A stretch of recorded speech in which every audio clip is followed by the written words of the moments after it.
Hi, my name is Shalini, and the topic that I chose for my final exam was Week 8 Theory of Mind. Theory of mind is a concept for understanding how others view the social world. It involves using beliefs, desires, and intentions to understand and predict how someone acts. In Week 8, we learned that theory of mind is most commonly explained through two different theories, simulation theory and theory theory.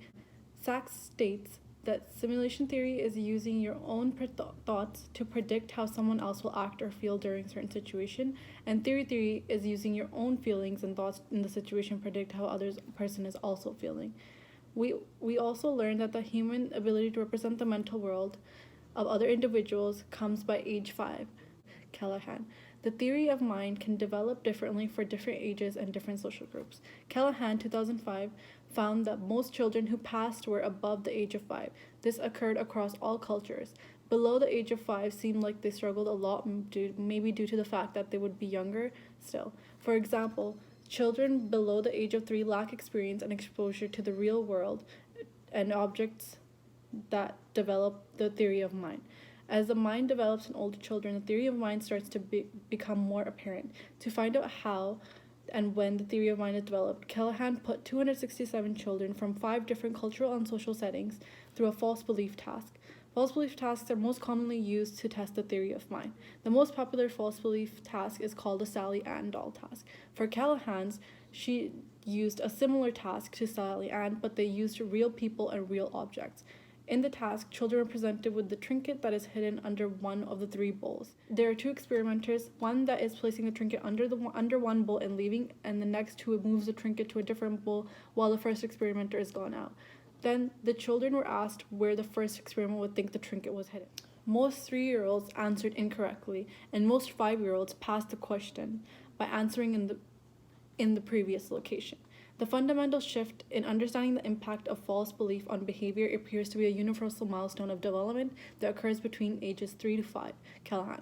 This got me wondering about the children that are slow developers or have some kind of disability, specifically a learning disability. When going through my literature, it stated that children with learning disabilities are no different than children without them. They only seem to receive and process things differently than the average child. However, the range in age for when the theory of mind develops can vary significantly for children with learning disabilities. Would this make them more likely to develop a theory of mind later than their counterparts? At the age of 5, most of the children in Callahan's studies passed the false belief test. At the age 5, is it also when children develop or have more proclaimed learning disabilities because they start school and these learning challenges come forth? So would putting 5-year-olds with learning disabilities and 5-year-olds without learning disabilities in a false belief task give us different results in whether they would pass at that age or not?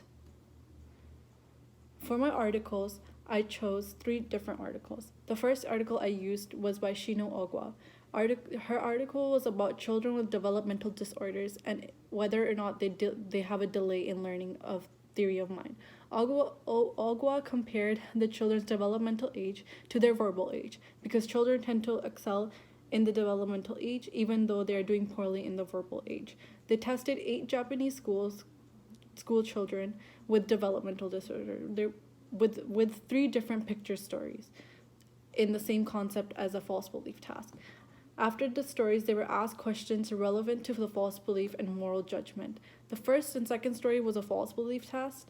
The last was a IDOU task, which was a second person false belief task. In the second person false belief test, they ask the participants how the second person in the story would feel or think rather than the first person. Although all subjects passed the first story test, 3 to 4 children failed the third story task. They were expecting the children to not pass at all, but they all did for the false belief task. This means that not the verbal age, but the ability to understand the content would be related to the ability of children with developmental disorders. For my second article, I chose an article by Joanna Smorgaswaka. I can't say it.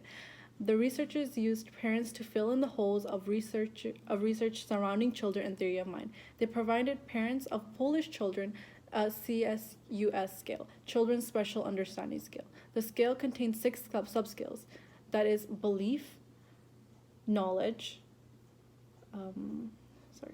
perception, desire, and intention and emotion.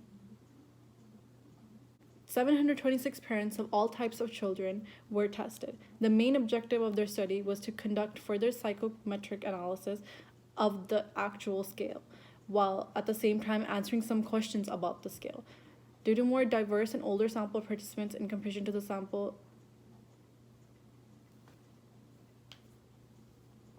they found that giving the scale to parents gave parents some more insight into the child's developmental aging, especially in theory of mind. It gave them more information on what it was and how it differs in each of their child. In the last article I used was by Corella Chivrel. She researched whether children with autism fell behind in the theory of mind task, which is a false belief task, because of the presence of other around them.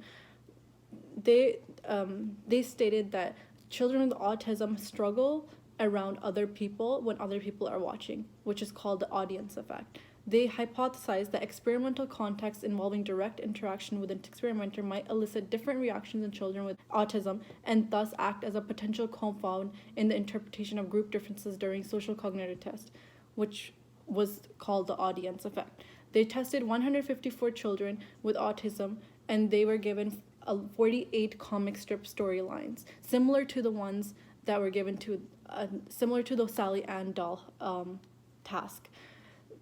So they were given the task, the storyline, the comic strips through two different methods. One was through an experimenter, and one was through a computer simulation. And they ended up finding some effect of this the audience effect that they hypothesized.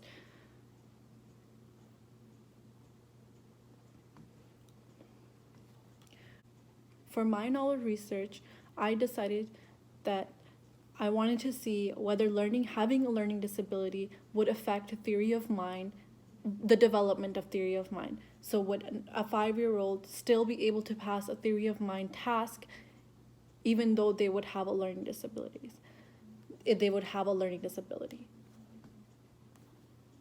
My hypothesis is that children with learning disabilities would fail the false belief task of Sally Ann doll task more often than children without learning disabilities, because having a learning disability means that you're slower to compute and process things compared to children that do not have a learning disability.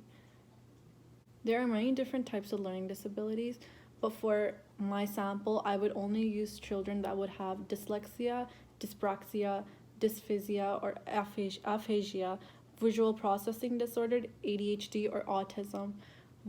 So could having a learning disability such as ADHD, dyslexia, autism make a difference in the age a child might pass the belief task?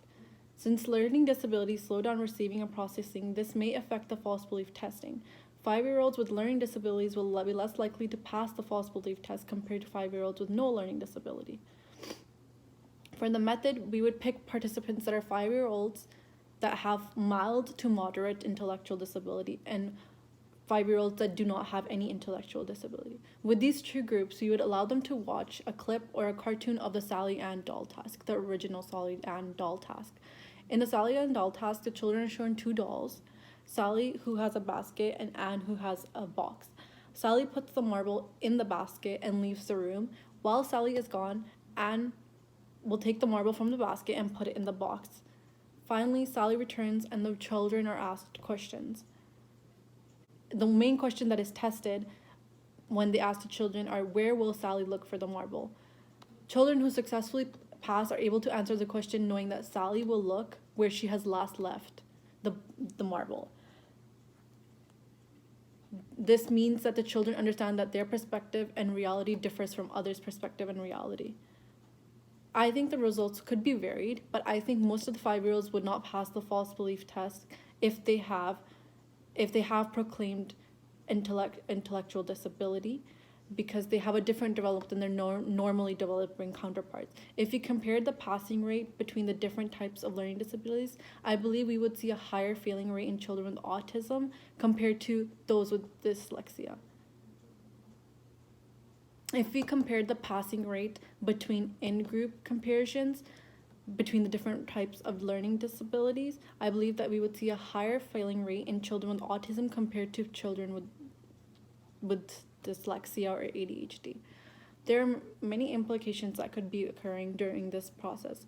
All children are different in the severity of their learning disability, and this can be a cause of differences in results. Since 5 is such a young age, the way children handle the learning disabilities also can be different, which can cause a difference in data or results. Another implication is that the theory of mind, cognitive system, and brain region develops slowly over our lifespan, and there's no set age where this process develops completely.